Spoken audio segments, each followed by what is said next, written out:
How come pretty female sex predators believe that somehow the rules shouldn't apply to them? You don't have anything on you? You can just grab whatever you need. What the fuck? Hi guys, welcome back. Thanks for joining me. Ooh, there is something within my bones that really crackle when I cover cases like that of Christina Formella, because the narcissism within these predators is pretty exponential in nature. This case examples just how twisted predators see the world. It's one of those that makes you question the safety of your children when you send them off to school on a daily basis, because we don't like to realize and think about predators being in classrooms.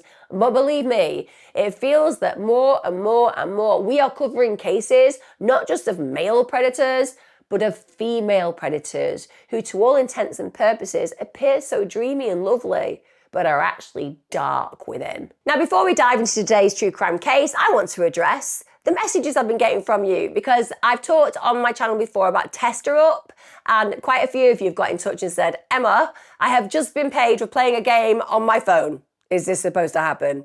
Yes, it is. Don't worry, you haven't accidentally hacked the Matrix. It's actually a genuine app that gives you cash. So if you've missed it, Tester Up is an app that literally pays you to test other apps and games. And I genuinely mean it pays you money. It doesn't give you gold stars or fake points. You actually get cash. So it's £80 or $80 per app or game you test, which I'm going to be honest, at moments like this in time, that extra cash is really helpful. Also, I know that some of you have felt a little bit suspicious of it because I've been asked, is it legit? But the truth is, it is 100% legit, because developers genuinely need real human feedback to improve their apps. It's how they make sure the user experience is a positive one. So essentially, instead of hiring some fancy corporate agency, they pay everyday people like us who actually use their apps in the end to test their apps. So Tester Up basically connects you to those opportunities. It's a really simple, sensible, and surprisingly satisfying app to use. Also, some of you have asked, how do the payouts work? Well, the payouts is beautifully boring to some degree. They process your payment within 24 hours. They pay it straight into your bank account or your PayPal. And that means that you get that quick turnaround, which is amazing.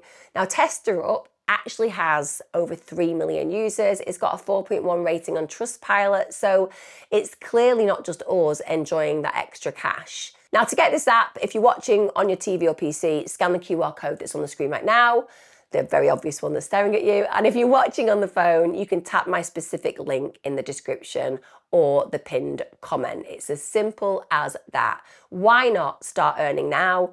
Download Tester App for absolutely free. Give it a try. Come back to me. Tell me what you've made. I love those updates. Makes me feel like I'm a financial queen, and I'm here to be that financial queen. Have fun testing it, but more than anything, guys, have fun earning the extra cash. Let's get on with today's true crime case. Right, let's talk about Christina Formella. My blood's boiling. We're one of those. That's where we are with this case. My blood is boiling. So Christina Formella, she was a teacher for students with special needs, as well as a soccer coach at Downers Grove South High School. She was somebody that just came across as unbelievably trustworthy. She was someone who was considered a guide for young students, a mentor, an individual that you'd go and see if you were struggling. She'd be present, she would be helpful. But of course, I would not be speaking about this case had she not abused her position of trust in an enormous way. So what begins as a teacher to student relationship just escalates to the most inappropriate messages, flirting, and then of course a sexual relationship on around 50 separate occasions. And get this, 45 of those actually happened inside the school classroom with a 14-year-old boy. Now, fortunately, in this case, the victim's mother is going to discover some concerning texts. That's when all of this is going to unravel for Christina. But nonetheless, we are talking about a woman who was getting away with it from a very long time. So let's talk about our sexual predator in this case. So Christina Formella was born on the 29th of December 1994. She was born to her parents Nick and Miranda Kiotis. She grew up in Park Ridge, Illinois. It's basically a suburban setting that they say fostered her passion for education and athletics. So when she was at school herself, her coaches and teachers described her as firstly coming from a really good family, but also standing out for good reasons. It seems like she had a good early life and a good upbringing in a secure family. Now, when she went into her teenage years, she attended Maine South High School. Here, she excels athletically. She plays varsity soccer, also with her younger sister, Lexi. And as well as having a good group of peers and a good group of teammates that she'd known since childhood, she was a popular student. She was also somebody who stood out for all the best reasons. She was co-editor of the school yearbook. She was involved in loads of different extracurricular activities. And as well as this, she was part of PALS. Now, PALS is a program dedicated to supporting students with special needs. And this basically foreshadows her future role as a teacher. And people describe her as a bright, caring, and really socially plugged in young person. And like I said, from that description, she is the very best of, isn't she? She's ace in school, she's standing out for the right reasons, people really like her, she's very attractive, she has everything going for her in her favour. Now, soccer was a really big part of her life, and she actually goes to Concordia University in 2013. When she actually arrives at Concordia University, she's already known to the coaches because they've seen that she's this really tough, driven player. She's ambitious, she takes no prisoners, she's great at what she does. Now at Concordia, she originally plays as a centre-back, but soon after she begins playing as a defensive midfielder. And her coaches said, quote, she had both the skills and the smarts. They also described her as hard-nosed and said she never backed down from a challenge. And we could see that in a really positive light. We could also say, likes to think she's right, doesn't care if she's wrong. Now, it doesn't take Christina long to integrate into Concordia's social culture. She was super popular. Like I said, she's very attractive, so she gets invited to all the house parties, she gets invited to all the social events, and she takes those offers up. And there's a 2014 campus video where she said her teammates would be at her wedding someday.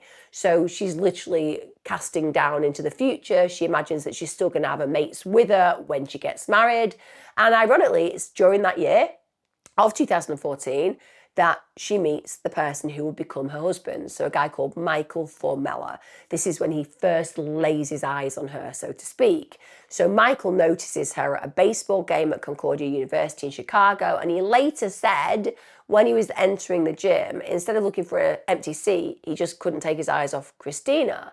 And apparently they didn't speak that day, but he looked at her and then said to his friends, I'm going to marry that girl one day.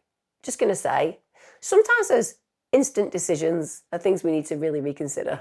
I mean, just because you kind of, in that moment, think she's my wife, maybe you should just give yourself other options, particularly when it comes down to the case that we're looking at this today.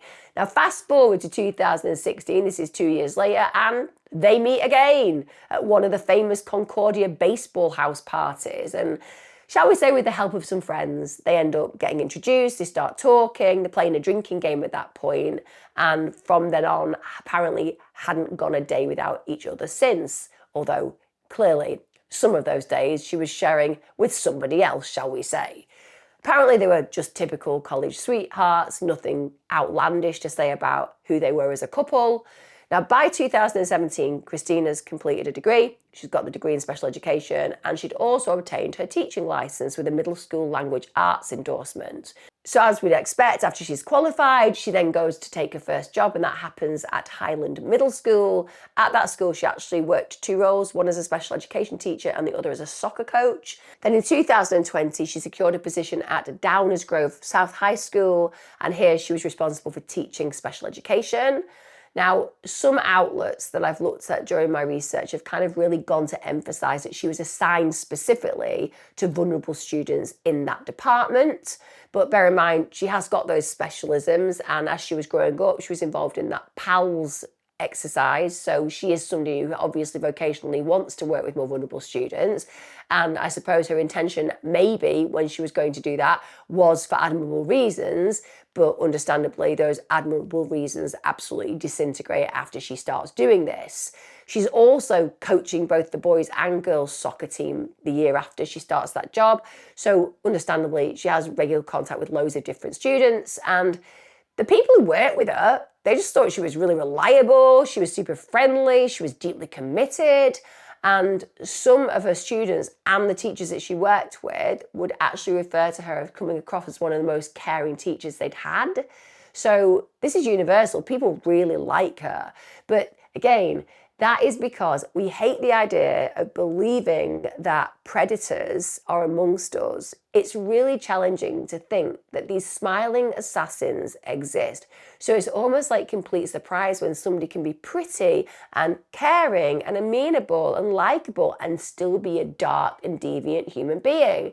We just sit there going, but she doesn't fit that category. She's so smiley and so kind. Yes, and they're all the things that are also very helpful when you want to have an inappropriate relationship with a child. Groomers don't walk around in t-shirts saying, I'm a paedophile, with a range of weapons on them, because no kid would go near them. They walk around with a big smile, they're super friendly, they're super kind. They groom your kids by buying them nice things, making them feel super special, always making them feel like they're the most important person in the room. That's how they're effective at gaining their prey. Now, during the years that she's teaching there, Christina actually bought a split-level home with Mike in a quiet neighborhood, so their relationship's gone to the next level. And when you look at her social media, the image is very much of this pretty young teacher who's really got a life all sewn up. She's got a life together. Because from the outside looking in, that's how it seems. She's young, she's got a job, she's successful, she's with a partner who seems to be completely in love with her. They've got it all. And also, when there are the team photos that have been taken of her, she shows up looking glamorous, she's really well put together. And I would say that, yes, her looks are something that she, what can I say, strongly identifies with. You know, she's not, shall we say, shy in noting the fact that she thinks she's attractive. And there's nothing wrong with that. Hey, if you've been genetically blessed, I am envious of you. You're very, very lucky, and you should be proud of that. It's as simple as that. Everyone should be proud of who they are. But you know, when you get that genetically blessed code and you end up looking beautiful 99% of the day, that is something that I get people are proud of. So she's one of those people. She knows it and she owns it. Now, she and Mike get engaged. Apparently, he proposed to her on a beach with this emerald cut diamond rings. They're very nice. Now, a lot of her online presence has since been deleted, but like I said, at the time that was present. She also created a bachelorette playlist, which she named Christie's Batch, in which she filled with artists like Nelly and Nicki Minaj. So, you know, really going for it when it came down to the idea of them having a load of fun at her bachelorette party. Now, professionally, her life's really stable. So, to all intents and purposes, she appears fulfilled, confident, she's really admired. She had never had any official complaints, no disciplinary actions, no criminal history whatsoever before we get to the crime I'm talking about today. So, at some point in late 2023, she ends up privately tutoring one student. At the time, he was a 14-year-old boy. And the reason that she ends up tutoring him is he'd reportedly broken his collarbone. So he'd obviously had some issues with missing school and he needed some help. So the boy was both a student in the school's special services setting, but also was a member of the soccer team that she coached. So she had a relationship with him. And she'd also coached him during his freshman year. So they had a relationship. And nothing untoward had happened in his freshman year. So they obviously get on well. People would likely think that she would be a great candidate to work with him to make sure that he's on top of his studies. So as time goes on, she starts to tutor him before school. And of course, this means that she has unrestricted access to him and uninterrupted access to him one-to-one in a closed classroom. So this is early in the morning, very few other people are around. Now, this should be the safest place and space for that 14-year-old boy. It can be really challenging when you have to go for those special sessions. Even if you get on really well with your teacher, you're kind of aware that they're an authority figure. You want to impress them. You don't want to let them down. And it can be really confusing on the level that you kind of be building a different type of relationship. When you work one-to-one with someone, you obviously talk around things in a different way. When you're in school, in class, and your teacher's at the front of that class, even if you get on really well and you have some banter with them, it's momentary. and then it's over, and then somebody else is doing the same, and it feels very equalised. And don't get me wrong, some teachers talk more to other students than you when you're in class, but that's potentially because that student is giving them more or causing more trouble. But for the most part, that is a very equal experience. However, and most of us will have been through it, when you spend time with a teacher by yourself, you see different elements of who they are. They tell you a little bit about their life. You realise you're actually a human being. I had never considered that you may also be a human being. And then you might be a little bit more open about your world. And this, of course, builds bonds. Now, that is not a bad thing. There will be many teachers who have built absolutely close bonds with individual students. But you know what the difference is? Those teachers are safe places. Those teachers are the teachers that change children's lives for the better. They're the ones who see and know abuse that's playing out.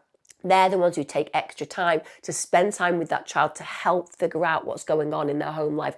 They're the teachers who literally change the course and destiny of a child's future for the better, because they see what needs to happen to change in that child's life so they are safe, because they have boundaries. And the only thing they are considerate of is knowing that they are doing the best for that child, and knowing that they ultimately have such clear boundaries that that child can be whoever they wish to be with them, and nothing untoward would ever happen because they safeguard that child's needs. So I can completely understand how a 14-year-old boy can become enamored with a beautiful teacher who only seems a decade older than him. I can see perfectly why, with all those hormones coursing through his veins and the confusion of that more intimate relationship, can mean that he finds himself attracted to this woman. That is normal, contextual, expected. It's a crush.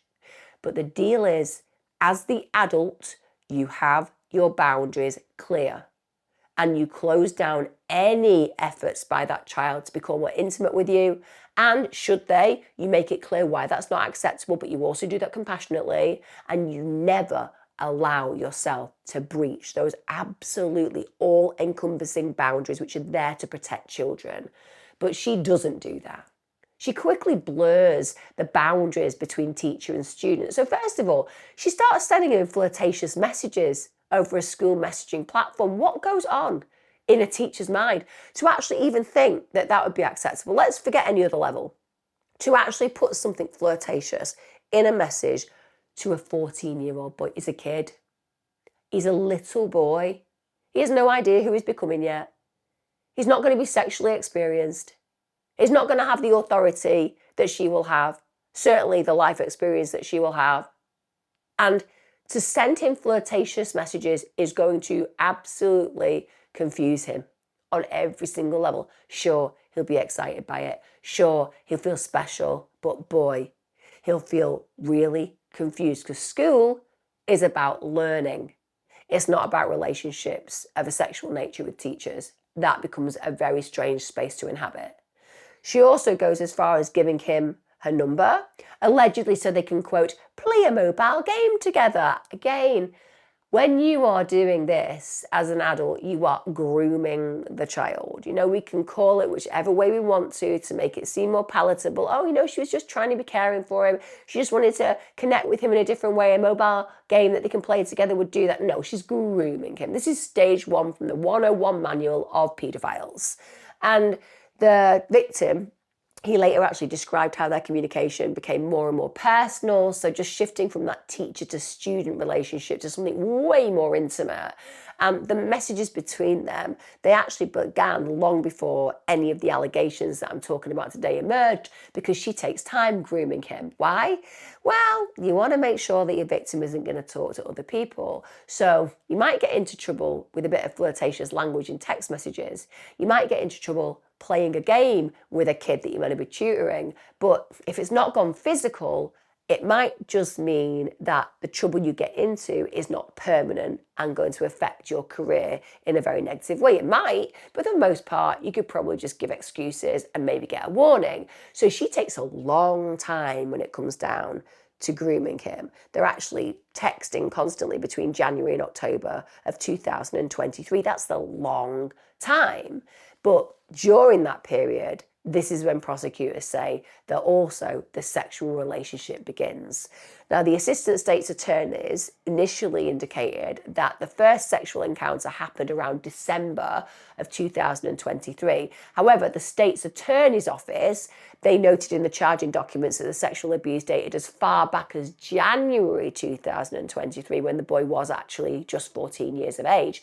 Listen, whatever the exact date that they started being sexual within, it means that that relationship had fully crossed the line from inappropriate to purely criminal behaviour. Now, in December 2023, this is during a before-school tutoring session in her classroom, prosecutors alleged that she literally engaged in sexual intercourse with the now 15-year-old boy. So this is before school began. She's 28 at this point. 28 years of age. And we're talking about a 14 or 15-year-old boy, because we can't be absolutely specific about the time frame. Double his age. It makes me feel dirty, even considering that a woman of near 30 is interested sexually in a child half her age. But of course, Formella doesn't get the memo on that because she is a child predator. Apparently on this particular morning, she entered the classroom with her victim. She closed the door behind him, then removes his clothing. He then removes her leggings and they engage in sexual intercourse.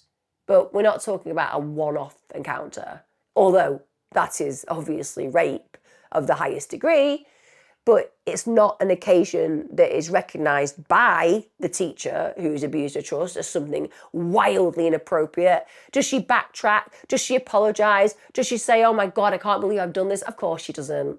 Over the next year, that's right, over the next year, the abuse continued, not occasionally, routinely. So prosecutors actually allege that the pair engaged in sexual acts roughly 50 times. 50 times, at least 45 of which were in the classroom at a school, the place where a child is meant to be the most protected. Also, at least 5 times at her own home in Downers Grove, so not even her own home is sacred, the place where she sleeps with her partner. At the end of the day, she's taking him there. Now, the boy, he later described a pattern of meetings that took place during school hours, often in the safety of that locked classroom. She knew what she was doing and she wanted to get away with it. They actually have text messages that she was sending at that point in time that just shows this increasingly intimate relationship. First of all, they've got really affectionate nicknames, emotional declarations of feelings, and of course, explicit descriptions of sexual activity. So bang to rights on every single level. And some of the messages actually suggested nearly been caught by another teacher on at least one occasion. But I imagine she was excited by that and she's just playing with that as being enthralled by the scenario. You know, we nearly got caught. Isn't that naughty? And that's a sexually titillating experience for her, as opposed to the harrowing reality of the fact that this paedophile is sleeping with a child. Now, she also told her victim that her own relationship with her fiancé is falling apart, which demonstrates outlandishly inappropriate boundaries. He's a kid. He hasn't got a clue what it's like to have a fiancé. He's not involved in your adult world. You're 2 times as old as him. You've had so much more experience as an adult.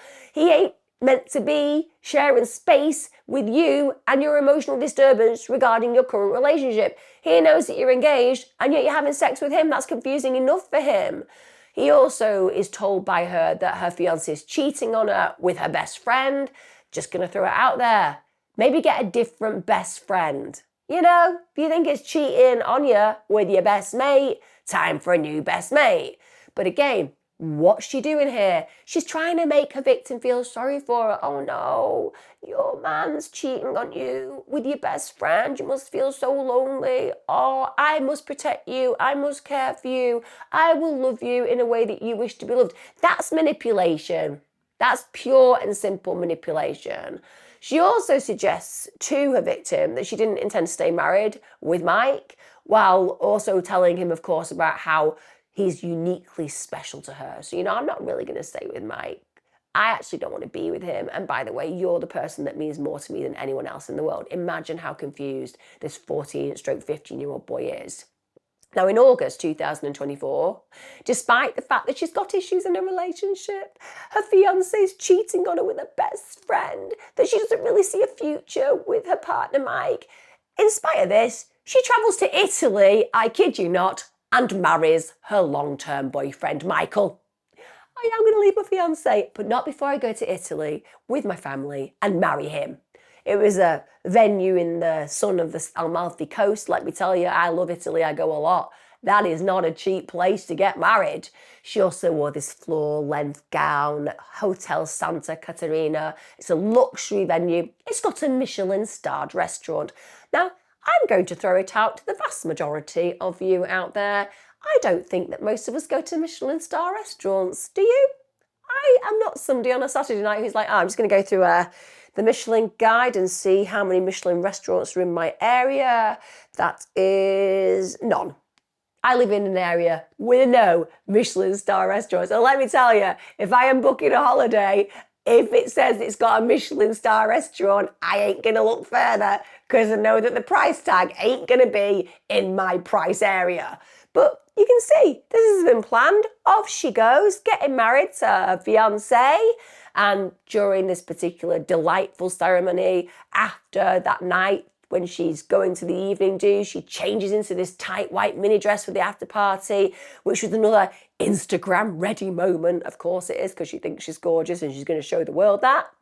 And when the actual couple returns to Illinois, they have a second celebration. All the while, he's meant to be having an affair with a best mate and she's sleeping with a 14-year-old kid, stroke 15-year-old kid.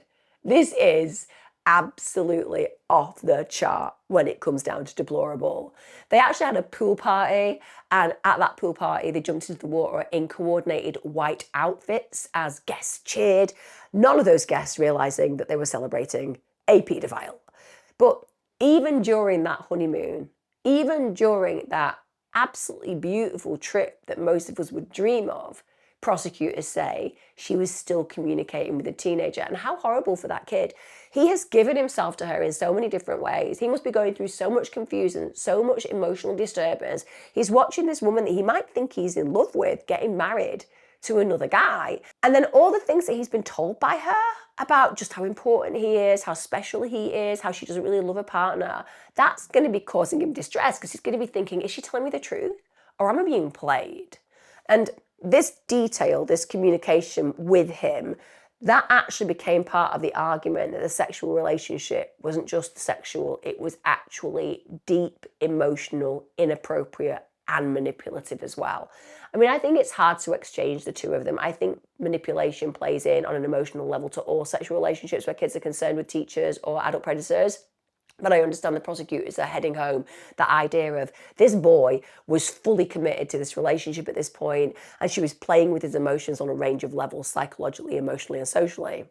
Now, by the summer of 2024, the 15-year-old boy had basically been starting to say to her, look, this relationship is wrong. It needs to stop. Doesn't that just show you? He has more emotional maturity than she does, but also what a horrible scenario that this 15-year-old child is starting to have the dawning realization this is not okay.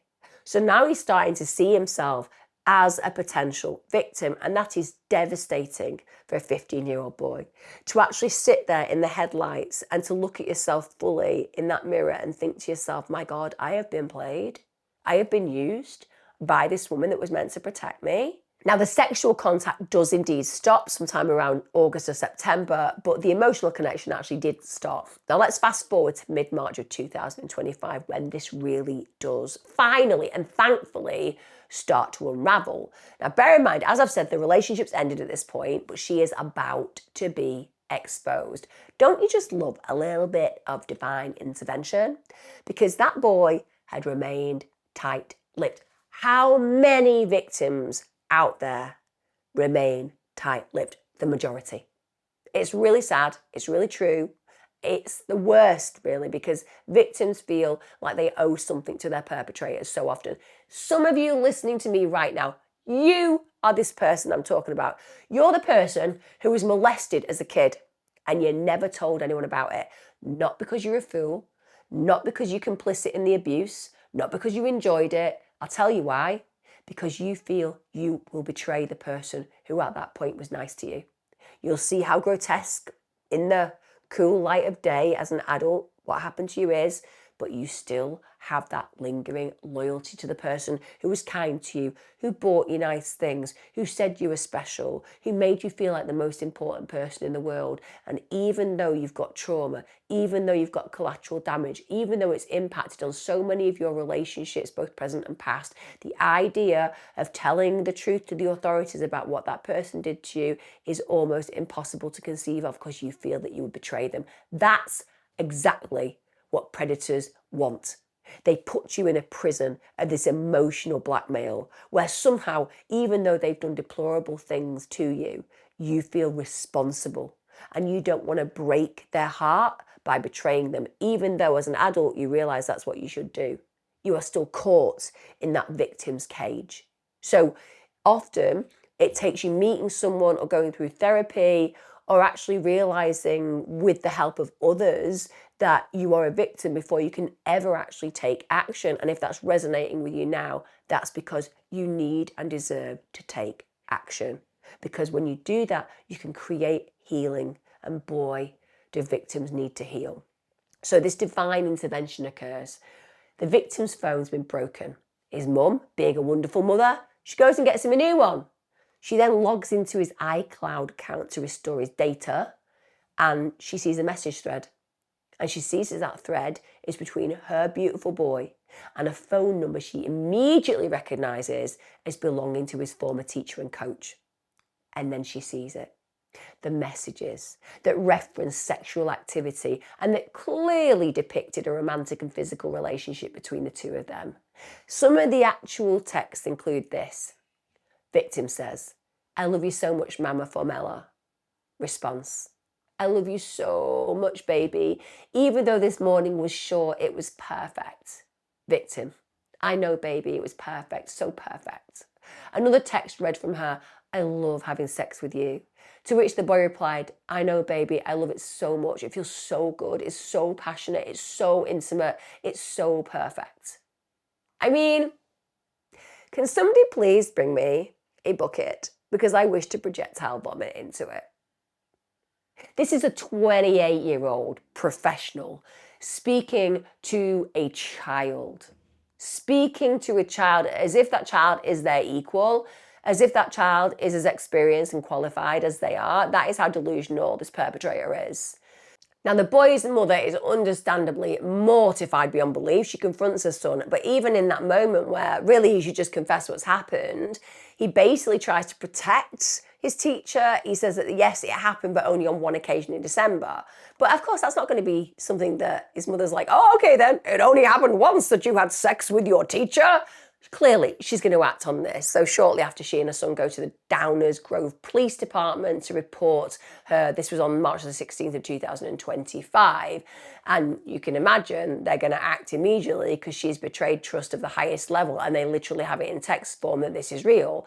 So officers from Downers Grove Sheriff's Office conduct a traffic stop. Basically, she's in the car with her husband, Mike, who is literally sat in the passenger seat.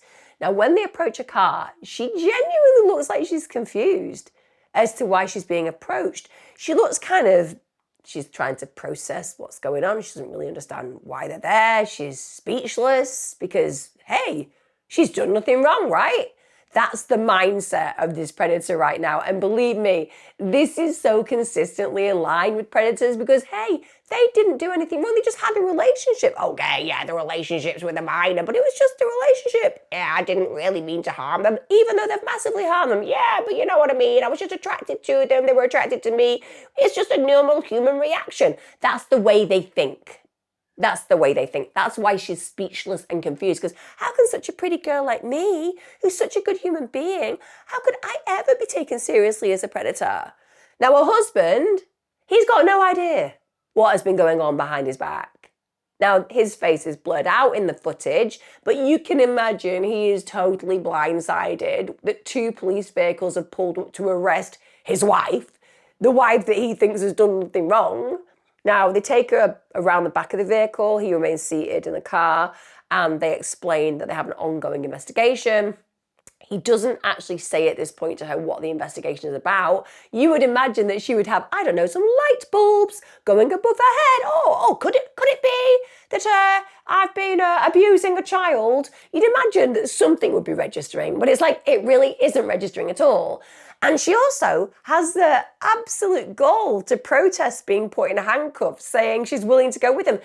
I'm willing to go with you. You don't need to put these handcuffs on me. Yeah, it's just, we're going to put these handcuffs on you. But I'm willing to go with you. I'm not going to do anything. Just don't put the handcuffs on me. No, it's due process. It's what we do. Why? I'm pretty. You don't need to put handcuffs on a pretty person. It'll ruin the way that I look. Yes, we're going to put them on you because we arrest criminals and we place them in handcuffs. But I'm saying I'm too pretty to be a criminal. I should probably drive in the front seat with you. I should drive the car. It's better that I drive your car to the police station than go in the back like a felon. I'm not a felon. Look at me. I'm Instagrammable. Seriously, that's what's going on. But of course, he places her in handcuffs, puts her in the back of a police vehicle, and she then asks what it's about. The officer says, look, I wish I could tell you more. And she just looks pissed off. She also asks if her husband is coming with her, which makes me go, why would you want your husband to come with you? What is going on? What is she doing in her life? Is she just committing so many crimes? Is she thinking maybe it could just be the shoplifting crime? Maybe it could just be the home invasion crime? Maybe it could be the elder abuse crime? I don't know which crime it is, but I definitely want my husband to be present for it because I'm sure it won't be that bad. I mean, surely in this moment where the police have stopped your car, have bundled you into the back in handcuffs, you're going to be thinking, what have I done wrong? Could it be sleeping with a minor? Could it be statutory rape? Could it be that? The fact that it isn't registering with her just is mind-blowing. Okay, Christina, do me a favor. Can you step out of the car for me? I know you're confused. I'll explain everything to you. You don't have anything on you? You can just grab whatever you need. Whatever I need? Yeah, whatever you need. Like your phone, your purse, go ahead and grab it. Is she going somewhere? Or? Yeah, we're going to explain everything to you guys. Go ahead and grab it. We're not going anywhere right now. Of course, yeah. I don't understand what's going on here. I get it, yeah. You can go grab your things. Can he come with me? Yes. You stay there for right now, sir. Just stay there, but yes, you can. But come on back here. Should I shut the car off? Oh, yeah. Go ahead. Goes off. Okay. Let's right back over here. So, we do have an investigation going on. We have to talk to you about it at the police department, okay? So we're going to explain everything to you there.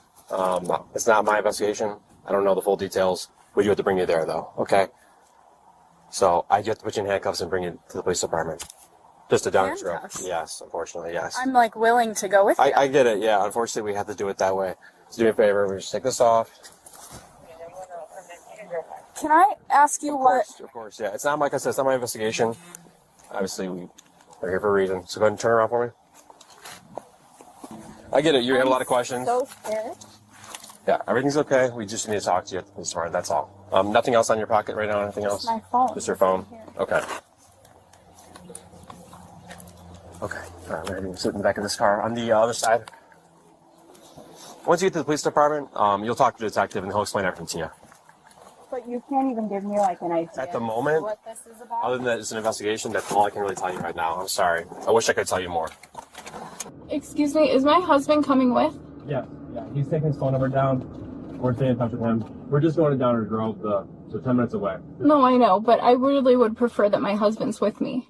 Now, when they actually set off driving to the police station, again, she asks if her husband's coming with her and says, I would really prefer that my husband's with me. To which the officer responds, of course. And she just looks annoyed, stressed and confused all in one moment. She then asks the officer, and this kind of is comedic as far as I'm concerned, am I in trouble? Sorry? Yeah, am I in trouble? What?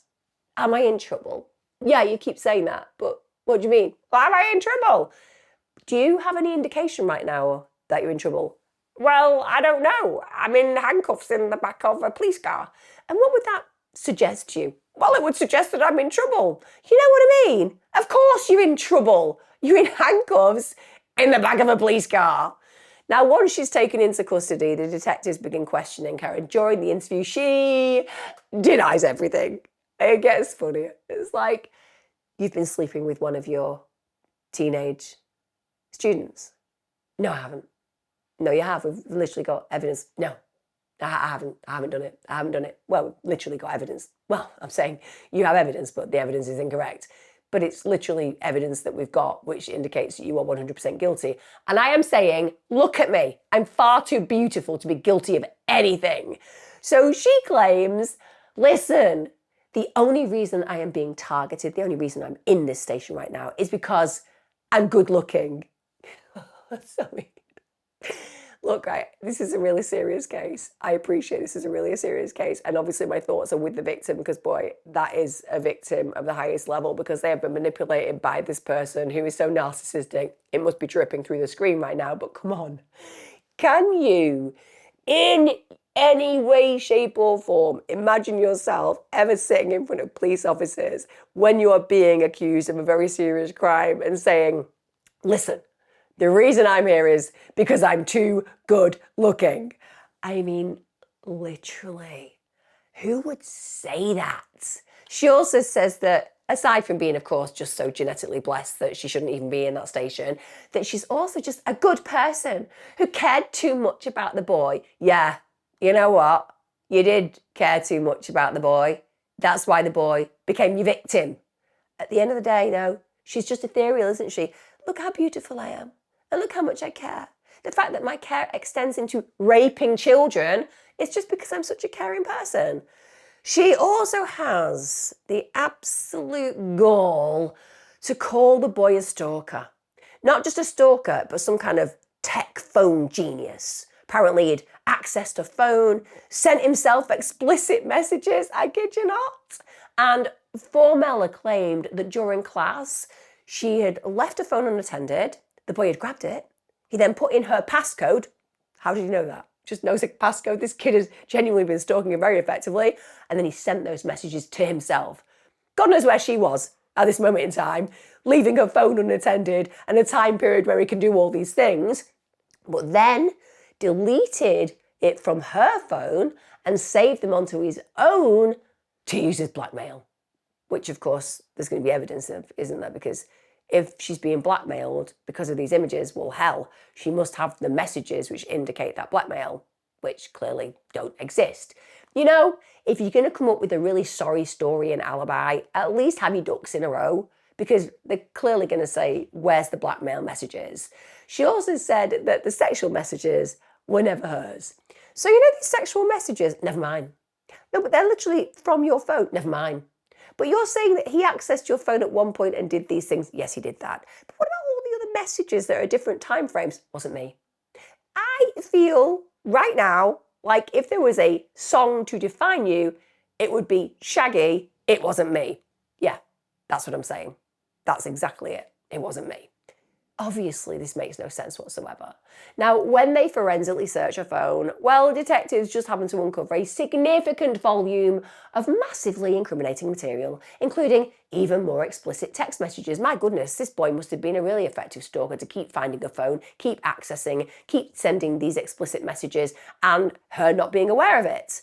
They also found conversations about nearly being caught, messages absolutely going into detail about their sexual encounters, and multiple notes app diary style entries about her personal emotions around their relationship. So it reads like this: I once again, from day fucking one, called your next girlfriend. So basically, she's obviously told him, I think you're going to end up with this girl, and he's ended up with this girl. She says, you're so fucking predictable and disgusting. Shocker! You cheated on me with her. All I was to you was somebody to fuck. I'm not upset. I'm not mad. I'm not any of that. I've just lost interest. I went back and screenshotted every single time that I said we should break up until after the wedding and after you graduated, and every single fucking time you came back and convinced me it would be fine. I initiated every single breakup, only for you to end things saying you couldn't get over it. You ruined us. I warned you. We should never have started dating a long fucking time ago. And you gaslit me and convinced me it was fine every single time because that's who you are. We will never ever be together again. I am not a second choice. I'm the best thing you'll ever have, even with all of my mistakes. You once again waited and strung me along until it was convenient for you. It broke me last time. This time, it changed me. I'm not sad. I'm fucking mad that I let a 16-year-old fuck with me like that. And I made a promise to myself that I will never let any guy fuck with me like that again, ever. In the end, we both lost. You lost the girl who would have stuck with you through thick and thin, who would have changed anything about herself to make you happy. And I lost the person I was before I met you. Just gonna throw it out there. You're not a girl. You're a grown-ass woman. You're a grown-ass wife. Why are you speaking to this kid as if you're actually in some kind of relationship, and no matter who he's hanging out with or seeing, you're married? It's just bizarre. You can hear how predators operate, can't you? They literally cannot see any of the accountability and responsibility we would expect for them to have in these situations. They just see their own needs, and if somebody dares not to give them what they want, well, the victim is then apparently the perpetrator. Another thing that she had in the phones was a section entitled manifestations. Now, I'm all for a manifestation personally. I like a manifestation. I am going to win the Euro Millions. I do think I'm going to win £168 million. I'm always intrigued as to what the top amount will be, because when it's 168 million, I think I'm going to actually win it. So everyone has manifestations. But in her section, her manifestation has the boy's name and then says, the boy is going to reach out to me soon and try to fix things between us. In the meantime, I'm going to live my best life knowing he's not the person I thought he was and that he is. Then there's another that says the boy will get the closure we need in order to move on in a healthy way. We will be able to be a part of each other's lives forever. Now, those notes were actually written months after the sexual relationship had ended, so this shows she was still entirely interested and fixated on that boy, and she'd obviously placed a lot of emotional weight on that child. Now, she insists to the police that the notes app entries were actually about her husband. Yeah, they're about my husband. I mean, they really don't literally sound like they're about your husband. You literally have his name in the manifestations. I am saying that they are still about my husband, but they're clearly not about you. They're about my husband. They're about, look, just stop thinking about anything and just concentrate on how beautiful I am. Look how beautiful I am. Exactly. Forget everything else. I'm beautiful. Beautiful people don't do things that are bad. Anyway, the investigators don't find those explanations credible, but there are moments in the interview during which she does appear to acknowledge the inappropriate communication. She does say that it started about a year and a half ago, but she says that she knew that the relationship was wrong, but then she couldn't stop the emotional relationship because she cared about him. I'm a nice person. I cared about him. What else could I do but get involved in a sexual relationship with a minor? She then tells them that she had actually told her fiancé that the boy was stalking her and that she'd actually blocked him. Prosecutors then contrast that with Mike's statement, who says, I barely knew who the boy was. So that conflicts with the evidence she's stating. Now, once she's been made aware fully of the accusations against her, she does get back in the car. She bawls her eyes out while she's shaking. She's saying things like, I'm going to throw up. She's got her knees tucked into her chest. She basically knows she's been exposed. And it's the next day, on March the 17th, 2025, she appears in court for the first time. This is in DuPage County. And the state attorney's office filed a first set of charges. So 1 count of criminal sexual assault and 2 counts of aggravated criminal sexual abuse. They argue at this point that she should absolutely be detained pending trial. They describe the allegations as extremely disturbing, emphasising that she was the boy's tutor and coach, and also that the alleged misconduct took place in school. Now, her defence team obviously argued for release. They said, look, she's not got a criminal background, she's no criminal history, she's got community ties here.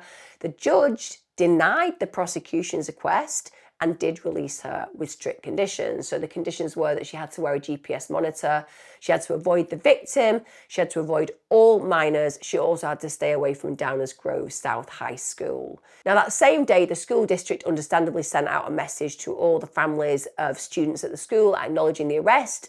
They placed her on administrative leave with pay. It's galling that she's getting paid, but of course you are innocent until proven guilty, so I understand why they do that.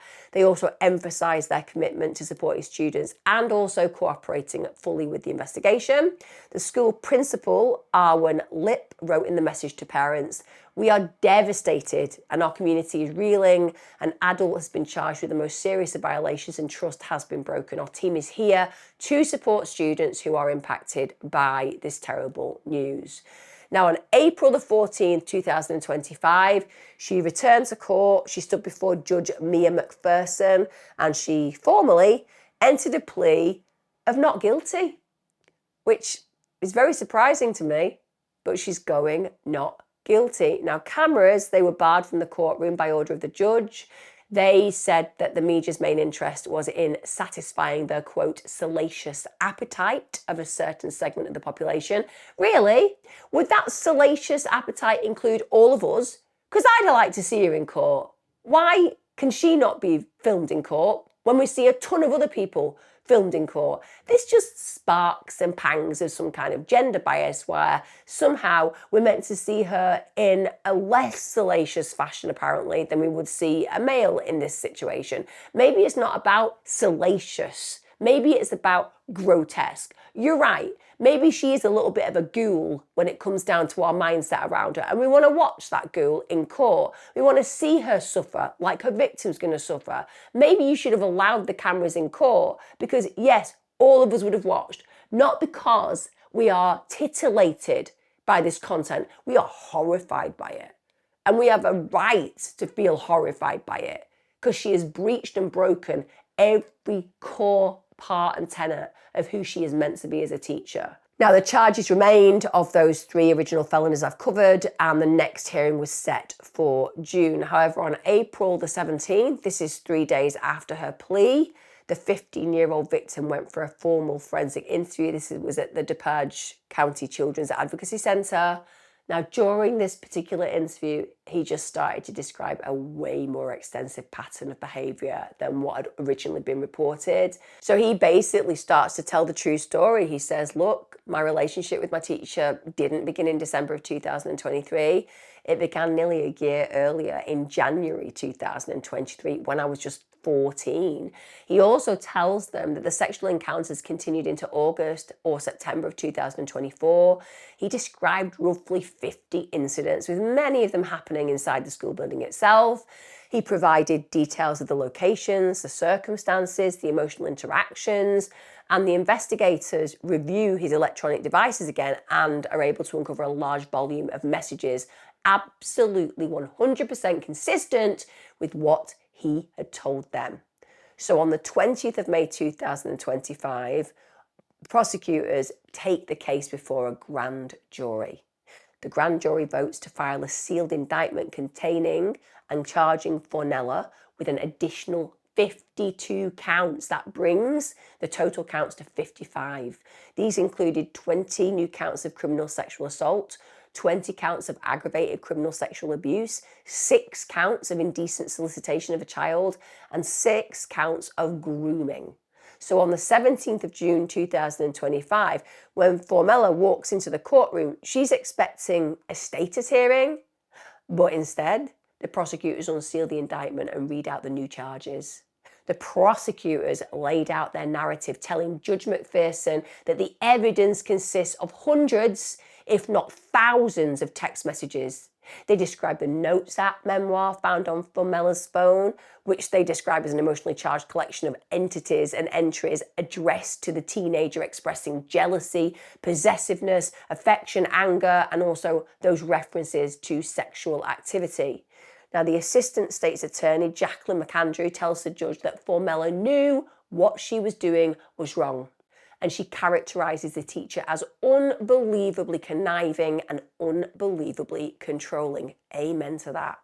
Now, the prosecutors, at this point, they ask again for the judge to detain her pre-trial. They argue the scope of the allegations has expanded enormously and that the seriousness of the behaviour justifies keeping her in custody.